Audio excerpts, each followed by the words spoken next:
Vamos, após esse texto, vamos abrir agora a Escritura, dando continuidade à série. Estamos todo domingo à noite, meditando no Evangelho de Marcos. E nessa noite nós estaremos dando continuidade a essa série de exposições. Hoje nós vamos continuar em Marcos, capítulo 8, versículos 34 até o capítulo 9, versículo 1. Marcos, capítulo 8, versículo 34. Vamos ler até o capítulo 9, versículo 1. Estaremos dando continuidade, a essa série de exposições nesse evangelho. Tem sido uma bênção. Temos aprendido muito com essas exposições e vamos continuar. Amém? Marcos, capítulo 8, versículo 34. Diz assim a palavra de Deus. Então, convocando a multidão e juntamente os seus discípulos, Jesus lhes disse: Se alguém quer vir após mim, negue a si mesmo, tome a sua cruz e siga-me. Pois quem quiser salvar a vida, a perderá. E quem perder a vida por minha causa e por causa do evangelho, esse a salvará. De que adianta uma pessoa ganhar o mundo inteiro e perder a sua alma? Que daria uma pessoa em troca de sua alma? Pois, e nesta geração adúltera e pecadora se envergonhar de mim e das minhas palavras, também o Filho do Homem se envergonhará dele, quando vier na glória do seu Pai com os santos anjos. Dizia-lhes ainda: Em verdade lhes digo, que dos que aqui se encontram, existem alguns que não passarão pela morte, até que vejam ter chegado com poder o reino de Deus. Vamos orar, irmãos? Agradecer a Deus por essa porção da Escritura e pedir ao nosso Senhor que possa falar conosco através de sua palavra. Justo, eterno e poderoso Senhor, Tu és o Deus que se revela na Escritura. Tu és o Deus que fala com o Teu povo. Quem somos nós, Senhor Deus, para termos tão grande bênção em nossas vidas, Pai? Porque sem Ti nada podemos fazer. Senhor Deus, neste momento nós queremos Te apresentar este momento, Pai, em que estamos juntos, Pai, no intuito de aprender mais a Tua palavra, de ouvir a Tua voz, através da exposição da Escritura. Senhor, que o Senhor possa encontrar em nossos corações coração disposto, coração inclinado a ouvir a Tua voz. Que o Senhor possa falar com a Tua igreja através deste servo, Pai, que é somente um canal, e que o Seu nome venha ser glorificado nesta noite. E o Senhor possa falar à Tua igreja aquilo que o Senhor deseja.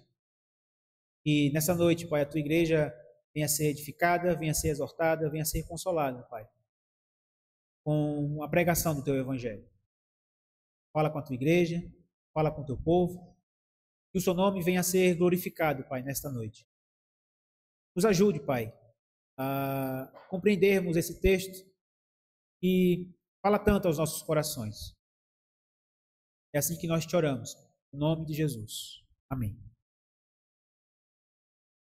Amados irmãos, eu acredito que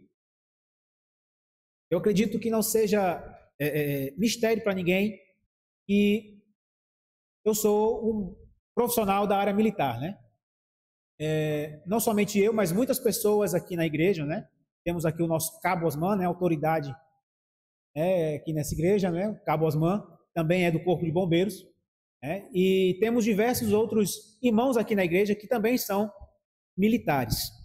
E todos aqueles que, além de ter sido militares, também já tiveram esse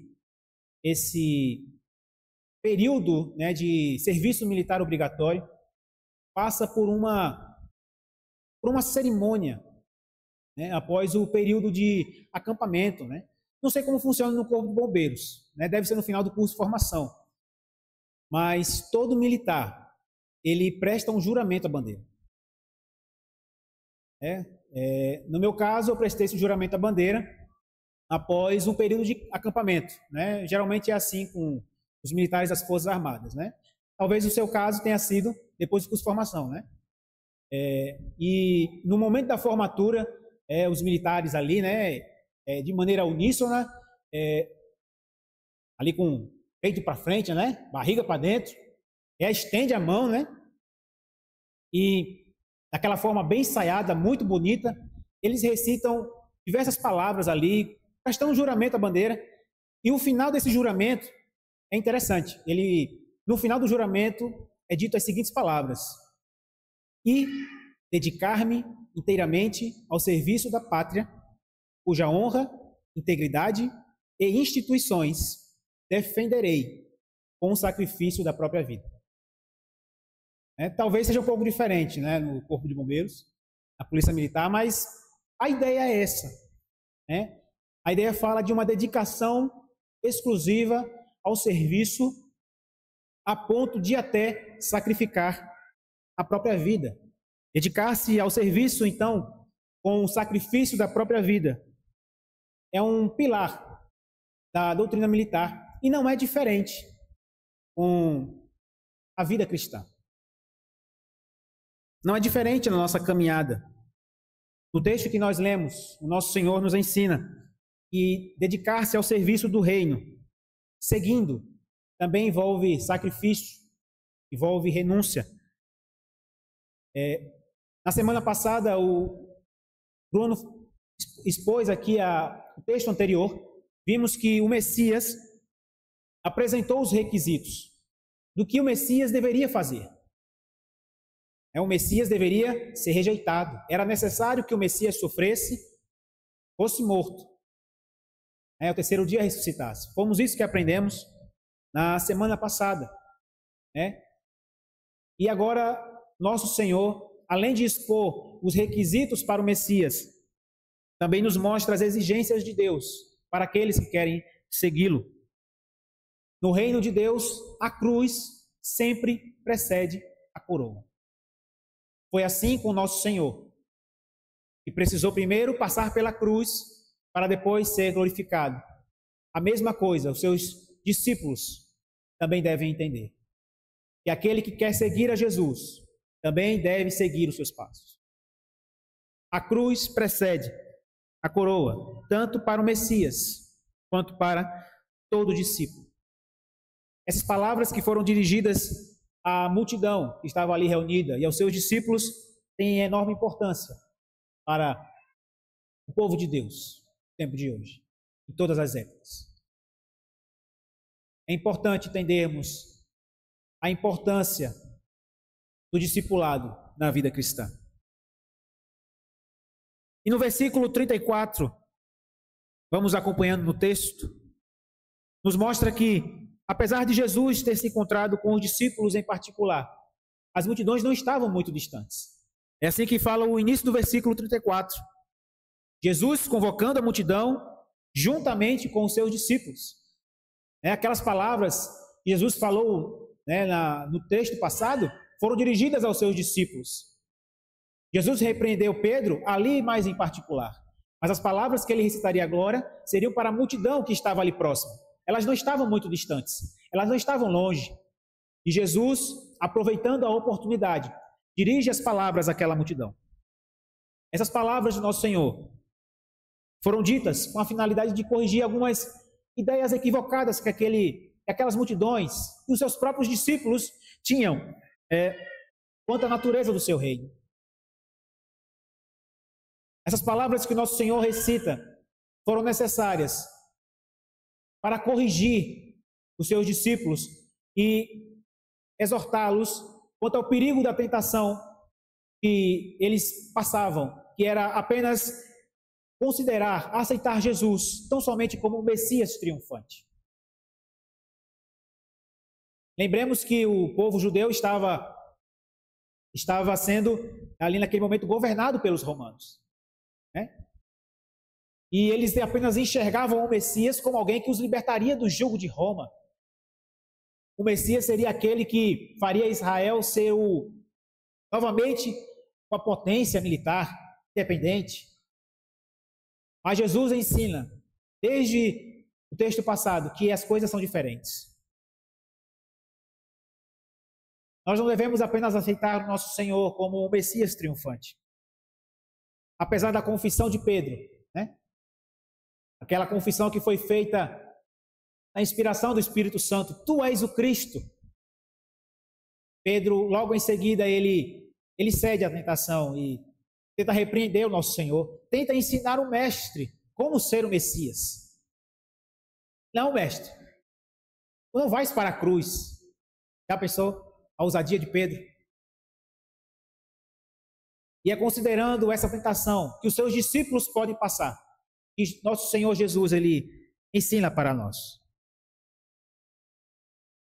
Como já diria o nosso irmão Bonhoeffer, né? Quem aqui já leu o livro Discipulado já deve ter conhecido essa palavra, né?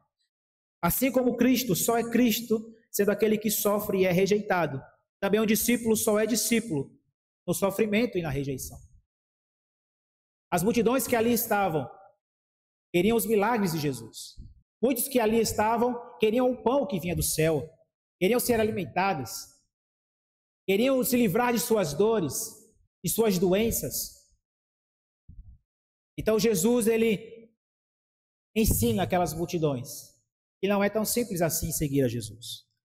E por isso, ele direciona a sua palavra para todos que ali estão, e não somente aos seus discípulos. Todos devem ouvir o chamado ao discipulado. Todos. Convocando a multidão e juntamente os seus discípulos, Jesus lhes ensina.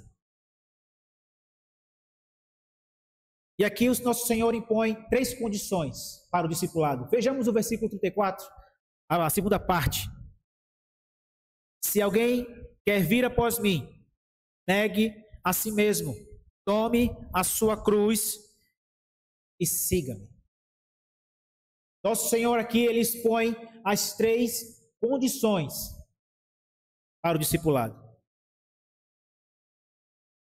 Nosso Senhor mostra os requisitos, o que aquela multidão deveria fazer se quisesse realmente seguir a Jesus. Jesus está rumando para o Calvário. Jesus está seguindo a Jerusalém para ser rejeitado e para ser morto pelos homens. E por isso, ele não esconde o jogo. Nosso Senhor não precisa esconder o jogo de ninguém. Não precisa fazer uma propaganda triunfalista. Ele mostra a verdade. Temos 3 condições para o verdadeiro discipulado. E a primeira condição: se alguém quer vir após mim, negue a si mesmo. E aqui está a primeira condição que o nosso Senhor ele diz para os seus discípulos: negue a si mesmo. Quando algum judeu escolhia seguir um rabino, né, ele queria trilhar ali a carreira acadêmica, ele se sujeitava à autoridade daquele rabino, né, se submetia àquele homem, porque ele via no futuro uma esperança de também se tornar rabino.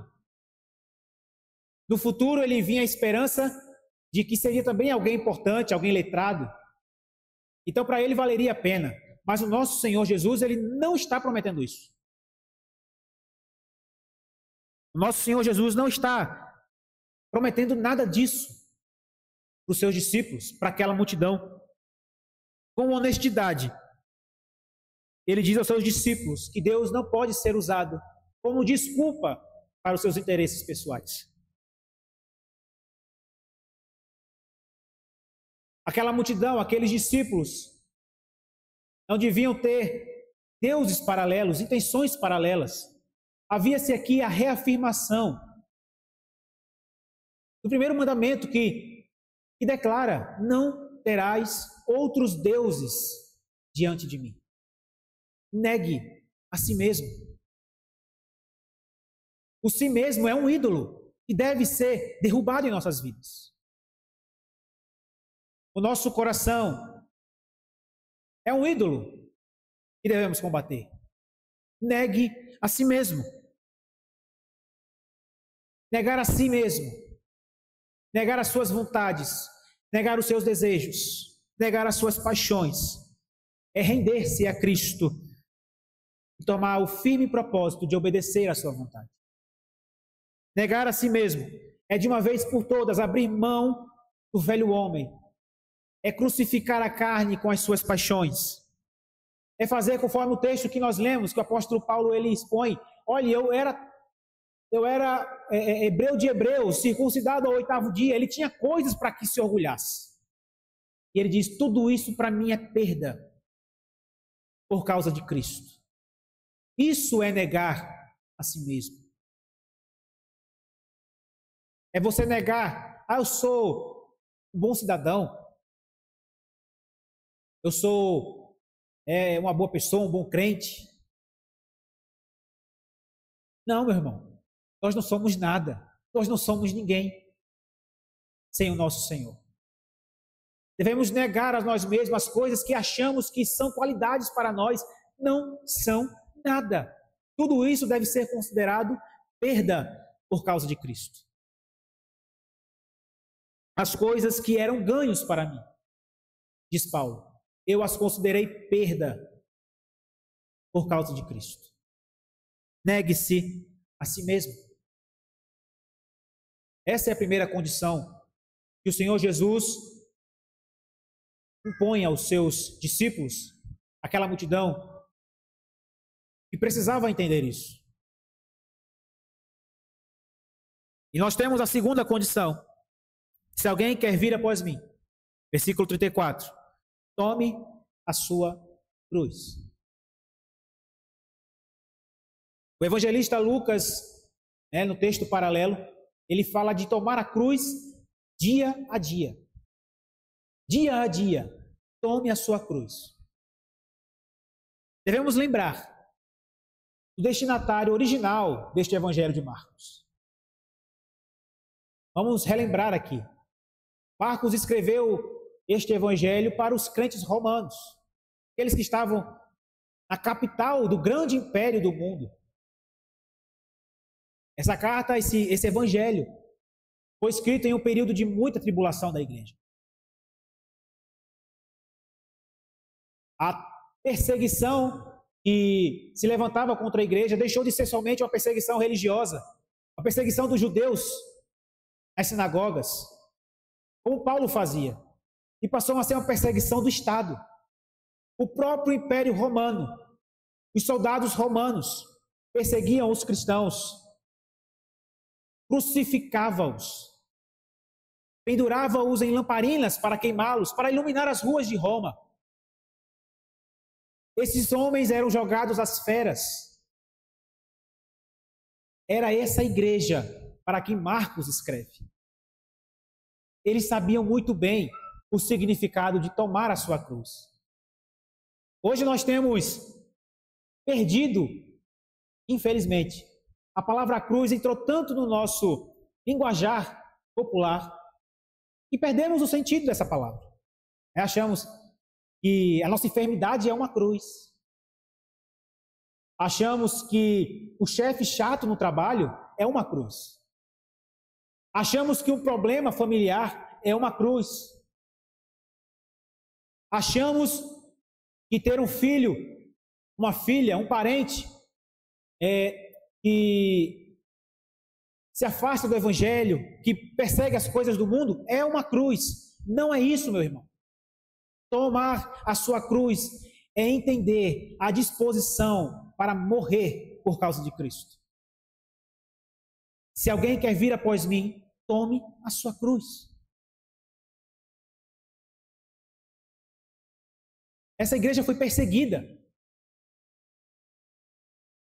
O próprio apóstolo que estava ali ajudando Marcos a escrever, Pedro, foi crucificado. Diz a tradição que até de cabeça para baixo ele foi crucificado, porque ele não se achava digno de morrer como seu Senhor. O apóstolo Paulo também foi morto, não foi crucificado por ser um cidadão romano. Mas muitos crentes, para os quais Marcos escreveu este evangelho, tinham parentes que foram crucificados. Conheci alguém que foi crucificado por amor a Cristo.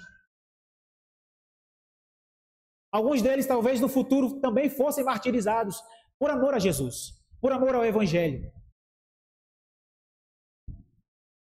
Se alguém quer vir após mim, tome a sua cruz. A crucificação era o modo de execução mais humilhante que um romano podia infligir no criminoso. A humilhação não era somente na cruz, mas começava-se muito antes. Aquela pessoa era colocada uma cruz em suas costas e ele levava até o lugar de execução.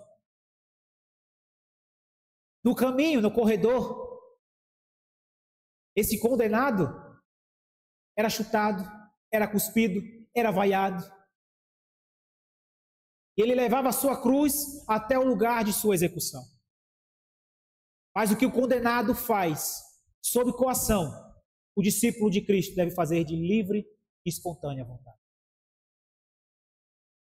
Tome a sua cruz.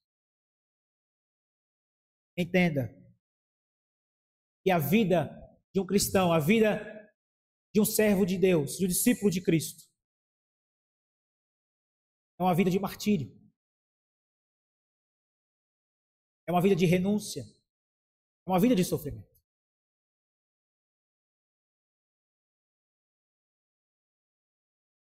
A terceira condição que o nosso Senhor, ele declara àquela multidão: se alguém quer vir após mim, siga-me. E aqui é muito simples. Negue-se a si mesmo, tome a sua cruz, siga-me, imite-me, ande comigo, coloque sua confiança em mim, ande nas minhas pegadas. Isso é discipulado. Isso é servir a Jesus. Isso é verdadeiro discipulado. Jesus não está aqui enganando ninguém, prometendo flores, prometendo rosas, prometendo facilidades, prometendo vitória. O nosso Senhor não precisa disso. Muito pelo contrário. Ele está prometendo aflição. Ele está prometendo dificuldade. Se alguém quer vir após mim, negue a si mesmo, tome a sua cruz e siga-me. E com a exposição desses requisitos,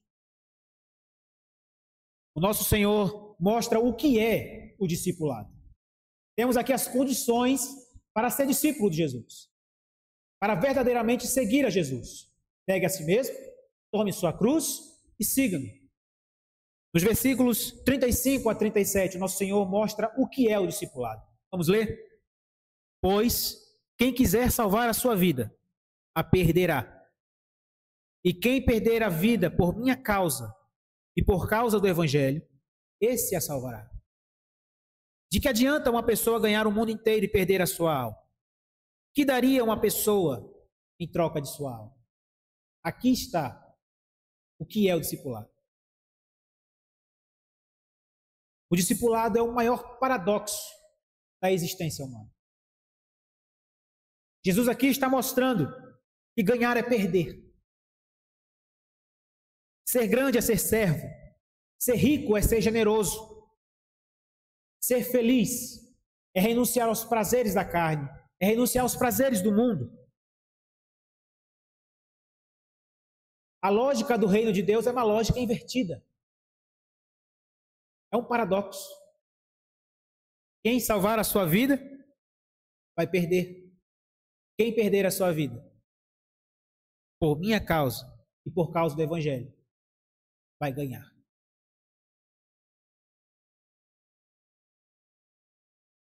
Todas as pessoas deste mundo procuram ganhar a sua vida. Elas estudam, elas batalham, elas viram a noite trabalhando, elas roubam, para conseguir os seus interesses. Em nome do prazer, elas se jogam as maiores barbáries,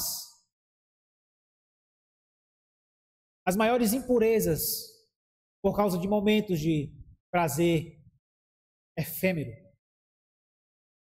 Elas acham que estão ganhando a sua vida. Elas acham que porque está se embriagando, porque está no meio das drogas, porque está ganhando muito dinheiro, está ganhando a sua vida. Mas o que o nosso Senhor aqui nos ensina é que isso é perder a vida. Isso é jogar a vida fora. O que o nosso Senhor nos ensina é que tudo isso é besteira. Essas pessoas lembram o tolo rico que nosso Senhor fala em Lucas capítulo 12. Foi um homem que recebeu uma grande colheita, era um homem rico, e aí ele olhando tudo aquilo ali, ele pensou, eis que eu vou fazer, eu irei construir um celeiro maior, vou conseguir uma colheita maior, vou ajuntar tudo isso e vou dizer para minha alma, alma, curte, folga, descansa, você tem o suficiente. E naquela noite, aquele homem rico foi dormir e ele escuta uma voz, tolo, essa noite vão te pedir a tua alma, e o que você tem guardado para você, vai ser para quem? E o nosso Senhor assim encerra aquela parábola. Assim é o homem, quem tesoura para si, e não é rico para com Deus. Aquele que quiser salvar a sua vida, vai perder. Aquele que acha que a sua vida se resume somente a este mundo, que esquece de visar a eternidade, vai passar uma eternidade sem Deus. Quem quiser salvar a sua vida, vai perdê-la. As posses materiais, os prazeres, o prestígio, a fama, não vale a pena diante de uma eternidade sem Deus. Tudo isso é efêmero, é vaidade. O julgamento final, quando essas pessoas estiverem diante de Deus, diante do Cordeiro, essa conta não vai fechar. O que daria uma pessoa em troca da sua alma? Jesus pergunta. O tempo passou. Não tem volta. A gente não tem duas vidas. Nós só temos esta vida. Devemos ter cuidado para não desperdiçar a nossa vida, para não jogar ela fora com os prazeres deste mundo. Para o mundo, seguir a Cristo é perder a vida. Por que você que não vai? Por que não faz isso, rapaz? Você está sendo bobo, não está aproveitando as oportunidades. As tentações estão aí. As oportunidades para se desviar do caminho correto aparecem todos os dias. Por que você não vai para tal lugar? Ou por que você não faz isso? Por que você não desvia esse item aqui do inventário, rapaz? Ninguém vai ver.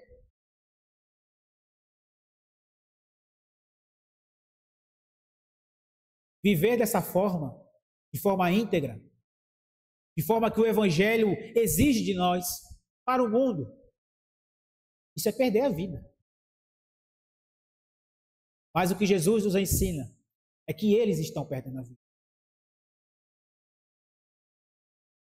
Porque quem perde a sua vida por amor de Cristo vai ganhar a vida. E uma coisa interessante que o nosso Senhor nos ensina é que não é somente o negar o mundo, negar os prazeres por si mesmo. Porque isso aí seria um ascetismo muito grande. Seria apenas nós nos martirizarmos por nada.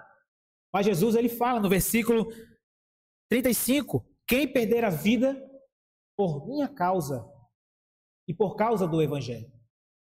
Não é por qualquer motivo, meu irmão. O homem não deixa de desfrutar, entre aspas, das coisas deste mundo porque ele quer fazer mal a si mesmo, é porque ele vê que existe um bem muito maior.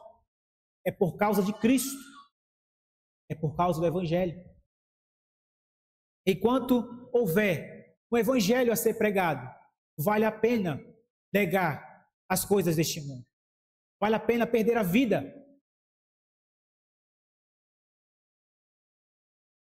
Somente encontramos essa expressão aqui no Evangelho de Marcos. A gente não vê os outros evangelhos paralelos colocando esse termo e do Evangelho. Mas Marcos aqui, ele coloca esse termo.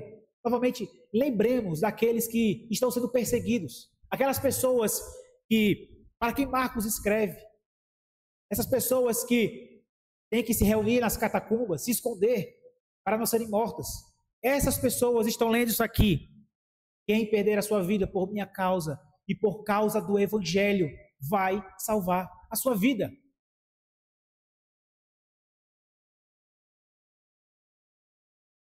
Enquanto houver um Evangelho para ser pregado, será dever do cristão viver uma vida de martírio por amor a Cristo. Talvez a gente não perca a vida, como nossos irmãos antigamente perdiam a sua vida por amor a Cristo. Mas a nossa vida pode ser uma vida de martírio. Uma vida em que a gente é discriminado, onde nós somos ridicularizados por causa da nossa fé, por causa das nossas crenças, por causa de nossas convicções. E as pessoas nos ridicularizam. É uma vida de martírio. Vale a pena. Por amor a Cristo e por amor ao Evangelho.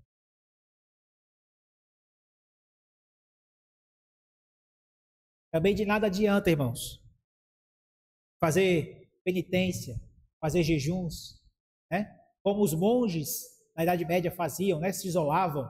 Eles tomavam esse texto como referência e se isolavam em mosteiros, eles se flagelavam a si mesmos, porque eles diziam que, não, aqui está dizendo que nós devemos crucificar a nossa carne, renunciar aos prazeres, e assim eles se flagelavam. Mas o apóstolo Paulo, ele foi muito sábio, quando ele escreve lá em 1 Coríntios 13, ainda que eu entregue o meu corpo para ser queimado, se não tiver amor, de nada me adiantará.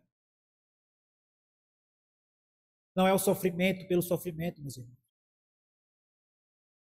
mas é o sofrimento por amor a Cristo, é o sofrimento por amor ao Evangelho, é deixar às vezes oportunidades de emprego passarem, porque não condiz com a nossa conduta de cristão. É às vezes perder o emprego porque não quis agir conforme as regras da empresa, porque aquilo que mandavam fazer ia contra os princípios do Evangelho. Isso é perder a vida.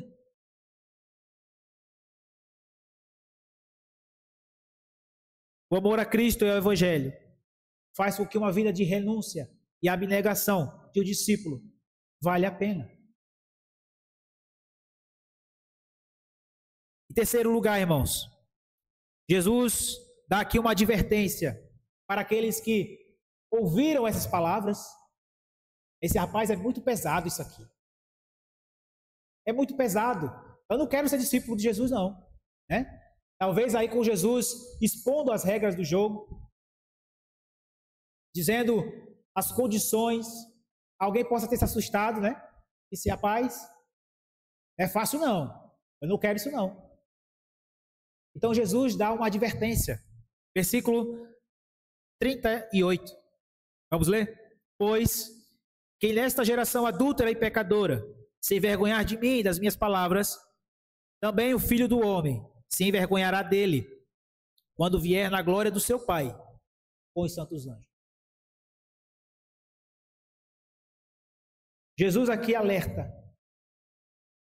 Existe o risco de que alguém possa se envergonhar de Cristo, das suas palavras. E é interessante aqui porque a palavra envergonhar é traduzida em outros textos bíblicos como negar.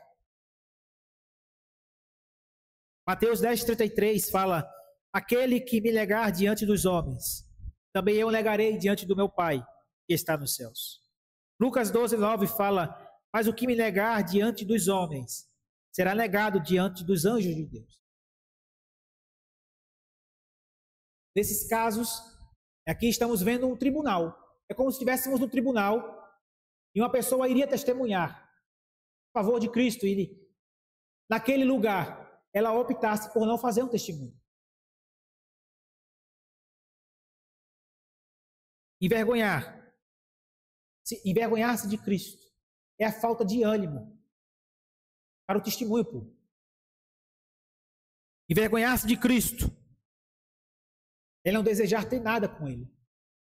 Envergonhar-se de Cristo acontece quando temos medo que as pessoas saibam a nossa fé, ao Deus a quem servimos, quando nós escondemos a nossa vida, não queremos ser reconhecidos. Isso é se envergonhar de Cristo. É a falta de coragem para testemunhar. É a falta de coragem para falar de Cristo e do Evangelho. Haviam pessoas que estavam perdendo a sua vida por amor a Cristo e por amor ao Evangelho. Mas também tinham pessoas que preferiam se afastar. Também tinham pessoas naquela multidão que se constrangiam, que tinham vergonha de se identificarem com Cristo.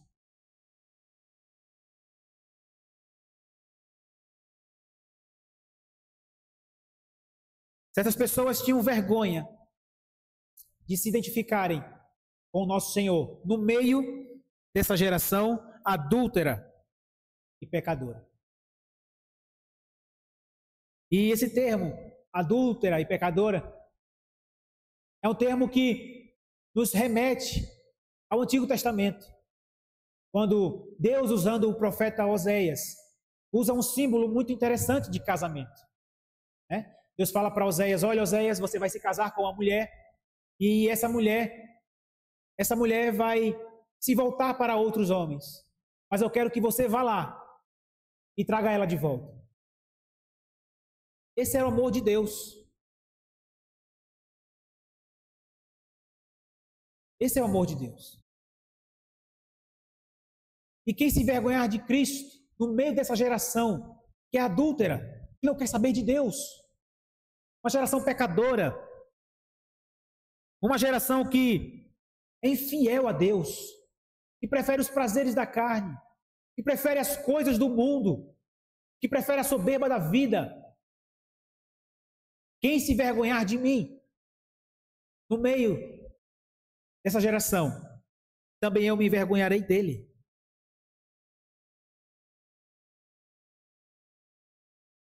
Veja que aqui é uma advertência, é um paradoxo de novo.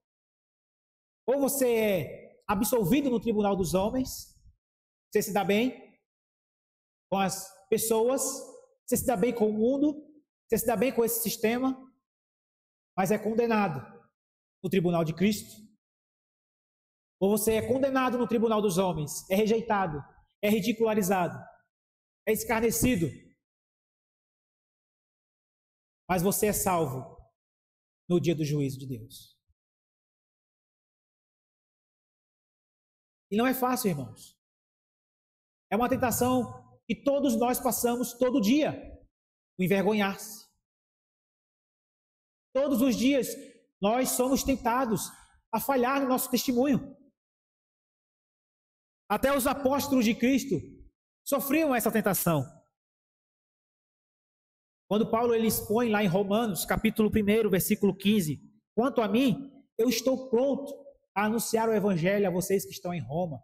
Ele tinha que estar pronto para testemunhar, porque para esse povo, para o povo greco-romano, o povo letrado, o povo filosofado, o povo sábio, a cruz é loucura.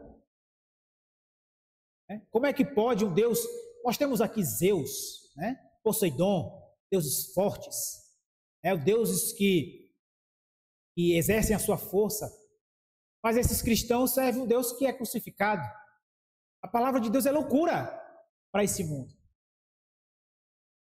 E por isso esses homens de Deus, tinham que estar prontos para testemunhar, porque a tentação de se envergonhar de Cristo é comum, é todo dia. Devemos ter cuidado.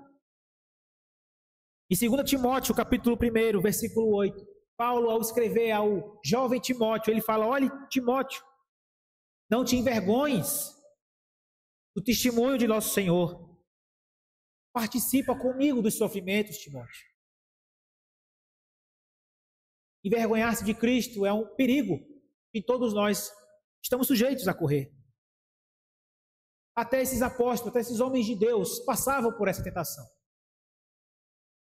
Mas eles estavam firmes. Por fim, irmãos, para não ficar somente em advertências, o nosso Senhor faz uma promessa para aqueles que optam por seguir o discipulado. Aqueles que escutam as condições, veem que o discipulado não é algo fácil, não é algo para qualquer um. O nosso Senhor mostra a recompensa. Capítulo 9 de Marcos, versículo 1.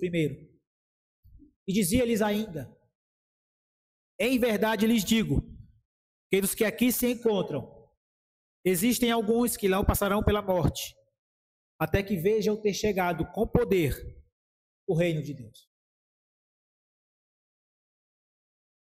Este versículo nos mostra uma palavra de consolo, em meio a essas palavras de advertência de nosso Senhor. Essa palavra fortaleceu os discípulos, enquanto seguiam a Jesus. Os que aqui se encontram, alguns não passarão pela morte, até que vejam ter chegado com poder o reino de Deus. E aqui é um versículo que é difícil de interpretação, né? Mas nós vemos aqui 3 contextos em que essas pessoas não viram a morte até que vissem o reino de Deus. Temos aqui um contexto mais imediato, né? Vemos no texto seguinte, que vai ficar para a próxima semana, que Pedro, Tiago e João subiram até o monte e viram o nosso Senhor se transfigurar. Ali naquele momento, aqueles homens viram o reino de Deus com poder. Mais um pouco à frente, muitos daqueles discípulos viram o nosso Senhor ressurreto. A ressurreição é a maior demonstração de poder de Deus. E esses discípulos viram Jesus ressuscitado. E um pouco mais à frente, quando o Espírito Santo desce em Pentecostes, e a igreja de Deus espalha o evangelho no mundo, o reino de Deus com poder. E assim é para aqueles que optam por seguir o discipulado. Aqueles que perseveram no caminho da cruz provarão a glória do reino, ainda nesta vida e plenamente na vida futura. Também há recompensas para aqueles que desejam seguir a Jesus. Para aqueles que optam por seguir o verdadeiro discipulado, essas pessoas verão o reino de Deus com poder. É o evangelho que transforma vidas. É o evangelho que salvará a sua vida no dia final.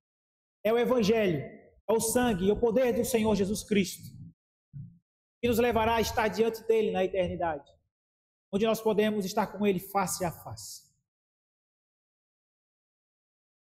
O discipulado vale a pena. Não é fácil. É difícil, irmãos. Como falamos no início, o nosso Senhor não precisa fazer uma propaganda enganosa. Ele não precisa omitir as verdades do Evangelho para torná-lo mais palatável, para torná-lo mais fácil de ser ouvido pelos homens. Não. Assim como Cristo está seguindo para o Calvário, os seus seguidores também devem tomar uma vida de sacrifício, de renúncia. E com isso nós temos algumas lições, algumas aplicações práticas para a nossa vida. Em primeiro lugar, irmãos, aprendemos com o texto que assim como nosso Senhor teve de sofrer muitas coisas, Atos 14, 22 fala que através de muitas tribulações importa-nos entrar no reino de Deus.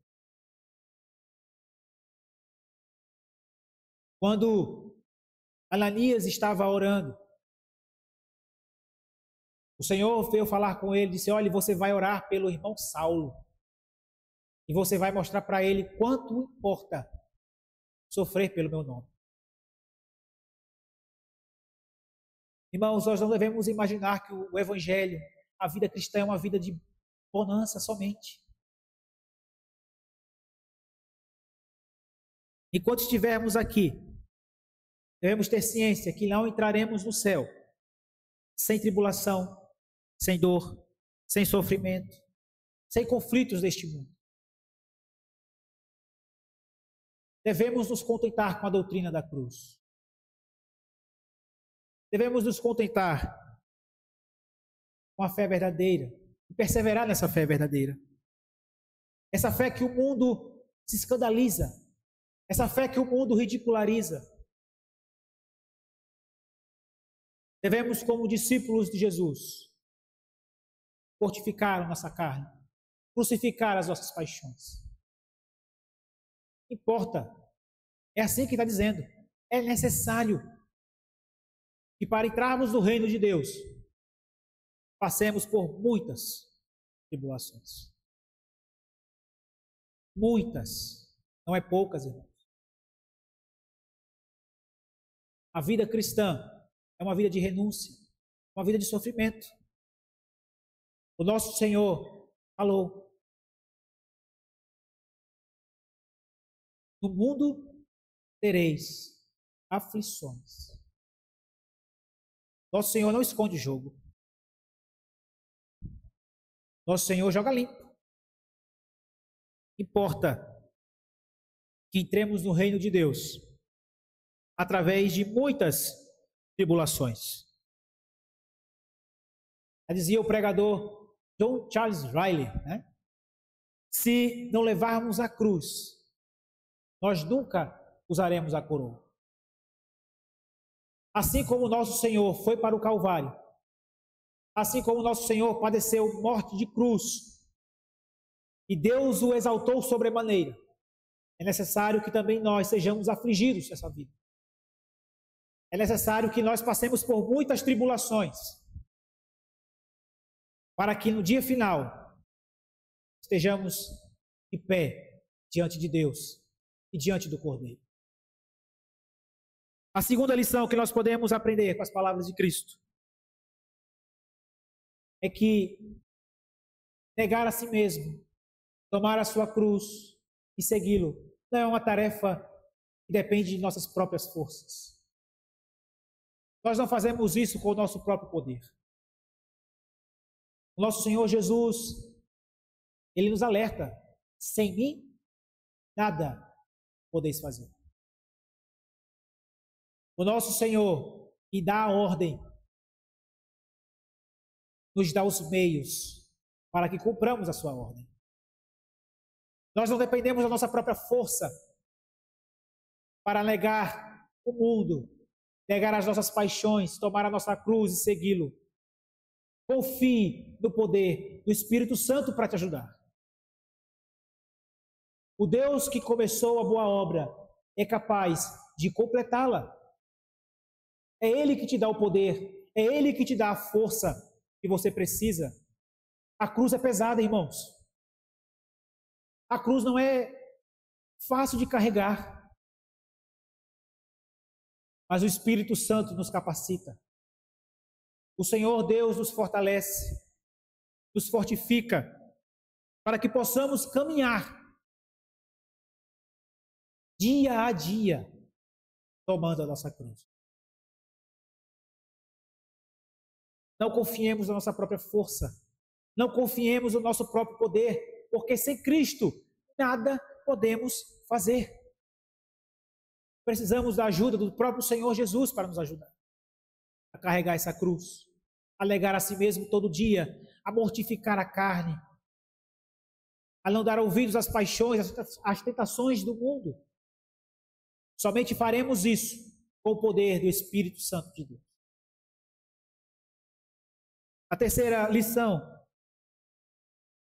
que esse texto nos ensina é que não devemos temer a perda das nossas vidas, se isso for por causa de Cristo.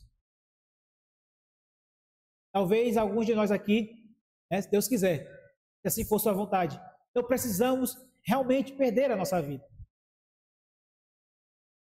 Mas a nossa vida é uma vida de martírio.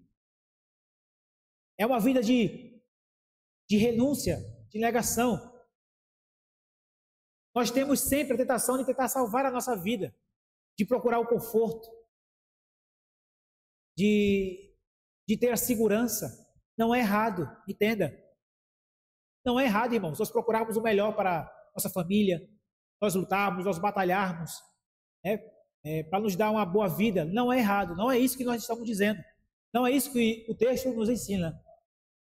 Mas gastar a nossa vida, gastar a nossa juventude, a nossa idade, a nossa força, gastar os nossos dias com coisas desta vida, isso é jogar a vida fora. O livro de Eclesiastes nos ensina, no final, Salomão escreve: lembra-te do teu Criador, antes que venham os dias maus. Enquanto nós estamos aqui, devemos lembrar de viver para a glória de Deus. Estude, trabalhe para a glória de Deus. Não queira salvar a sua vida. Salmo 127 fala: olha, inútil vos será levantar cedo, comer o pão de dores, porque Deus dá isso aos seus enquanto eles dormem. Confiemos na provisão de Deus, trabalhemos, sejamos diligentes, mas que a nossa vida, o nosso coração não esteja nas riquezas deste mundo, não esteja naquilo que este mundo oferece, porque se assim procedermos, irmãos, estamos jogando nossa vida fora. De que adianta o homem ganhar o mundo inteiro e perder a sua alma? De que adianta, meu irmão, você ter um enorme patrimônio neste mundo, você ter fama, você ter sucesso, e no final, quando você estiver diante de Deus, e você abrir as suas mãos para apresentar a sua vida diante de Deus, você não ter nada para mostrar para Ele, não ter frutos dignos, frutos de arrependimento. Do que adianta, meu irmão? O que você vai dar? Vai dizer: Senhor, me dá mais uma chance, eu faria tudo de novo, eu faria tudo diferente. Meu irmão, só se vive uma vez. Seguindo-se após isso o juízo. Viva para a glória de Deus.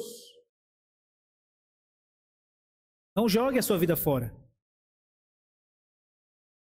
De nada adianta, meu irmão, ganhar tudo, se no final, se a recompensa no final é a destruição eterna. De nada adianta ser rico para com o mundo e não ser rico para com Deus. Não adianta nada. A quarta verdade que nós devemos ter ciência é do grande perigo que é para o homem se envergonhar de Cristo. Há pessoas que acham até justo, é legal, né? Não, ir para a igreja é legal. Fazer parte de uma comunidade é bom, né? A igreja é um centro acolhedor, né? E Jesus diz umas palavras bacanas, é legal, o evangelho é uma coisa boa. Mas não é isso que se trata o evangelho. no momento da dificuldade. Aprendemos isso da parábola do semeador. É aquela sementinha que cai entre as rochas, né? Quando vem, ela nasce logo, ela germina logo, não tem raiz. E quando vem o sol, quando vem as dificuldades, quando vem a perseguição por causa da palavra, é assim que Marcos escreve. Elas se escandalizam. Elas se afastam. Elas abandonam. Essas pessoas estão jogando a vida fora. Elas estão se envergonhando de Cristo. Tenhamos cuidado. Tenhamos cuidado. Estejamos alertas, irmãos, ao perigo de se envergonhar de Cristo diante dos homens, de temermos mais a censura do mundo, de temermos mais o conceito dos homens do que o favor de Deus. E por fim, irmãos, a última verdade que nós podemos aprender é que chegará o dia em que todo esse sofrimento, todas essas adversidades, toda essa tribulação terá valido a pena. Importa-nos entrar no reino de Deus através de muitas tribulações. É verdade. Mas a glória para sempre. Não é fácil. Concordo com você. Dói, irmãos, ser discípulo de Cristo. A cruz é pesada. Tomar sobre nós um jugo de morte, de renúncia, de sacrifício. Crucificar a carne todo dia. Ser motivo de ridicularização pelo mundo. Sofrermos zombaria. Não é fácil. Dói. Mas vale a pena.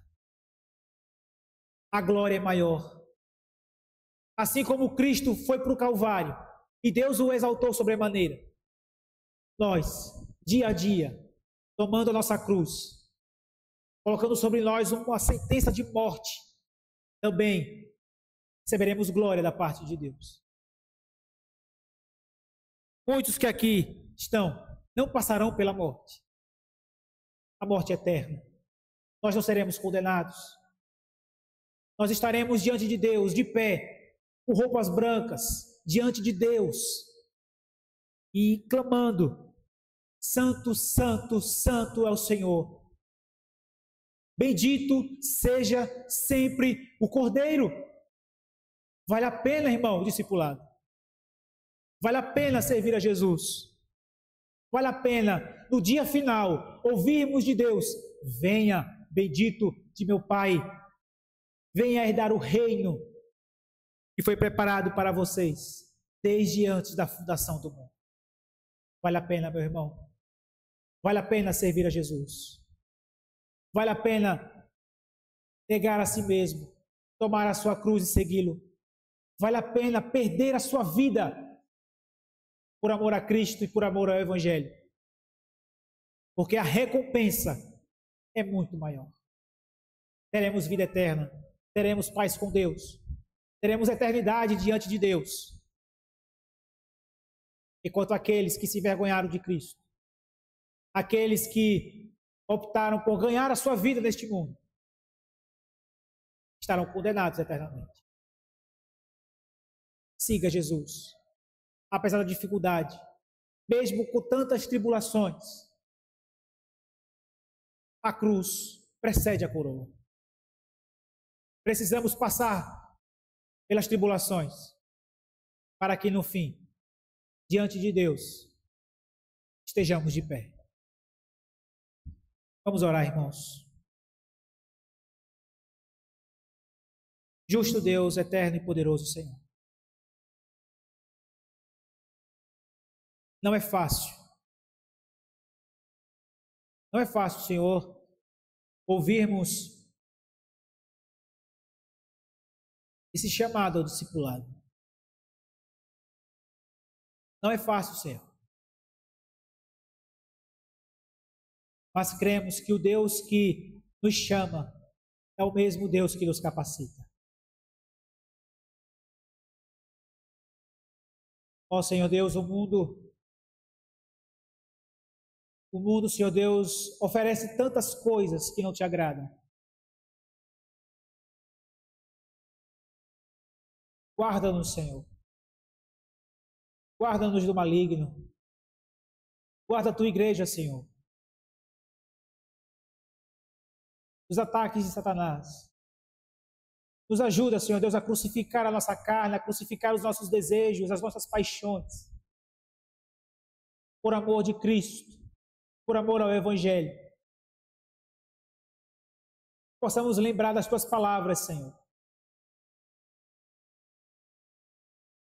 E perder a vida neste mundo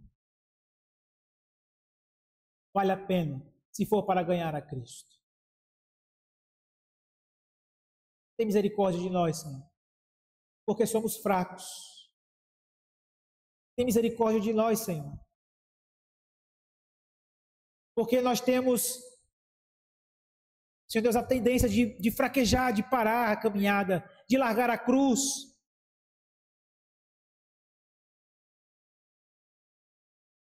Nós queremos parar. Renova as nossas forças, Senhor. Assim como Cristo foi até o fim, nos fortalece para chegarmos até o fim dessa caminhada. Cada dia tomar a nossa cruz, a seguir-te.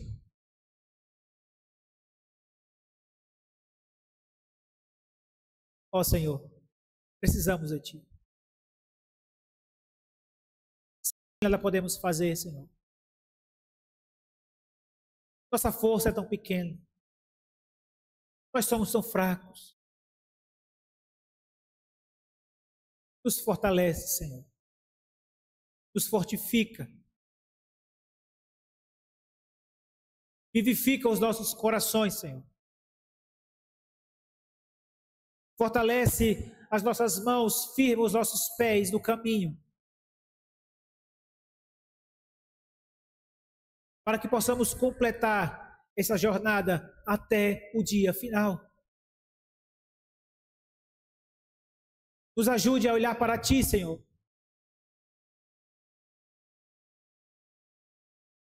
A continuar crendo nas tuas promessas. Promessas que não falham. Porque sabemos que o Senhor não pode mentir. Sabemos que as tuas palavras são verdade e vida. Para onde iremos, Senhor, se só tu tens as palavras de vida eterna? Não temos para onde ir, Senhor. Por isso nos ajuda, nos fortalece, nos sustenta. Segura, Senhor Deus, as nossas mãos com a tua mão forte e poderosa. Porque nem um passo sequer nós conseguimos dar sem o teu amparo, Senhor. Nos ajude a negar a nós mesmos, a tomar a nossa cruz e a seguir-te. A abrir mão de nossa vida por amor a ti e por amor ao Evangelho. Guarda-nos de nos envergonhar do teu santo nome, do testemunho do Senhor. E nos ajuda a manter os nossos olhos firmes na esperança da glória, do retorno de Cristo, o dia final, o dia que nós estaremos para toda a eternidade em tua presença. Ó Senhor Deus, é assim que nós te oramos. Senhor, nós queremos te apresentar este culto e prestamos ao teu nome. Que o Senhor nos ajude no decorrer desta semana. Que o Senhor nos fortaleça. Que o Senhor nos guarde em nossos trabalhos, em nossas famílias, em nossas ocupações diárias, Senhor. Que o Senhor possa nos levar em paz para nossos lares, debaixo da tua santa e misericordiosa proteção. Que nós possamos sempre, Senhor Deus, estar de pé, testemunhar do Senhor, onde quer que nós estejamos. Fica conosco, Senhor, no decorrer desta semana. É assim que nós te oramos, no nome de Jesus. Amém, irmãos. Amém.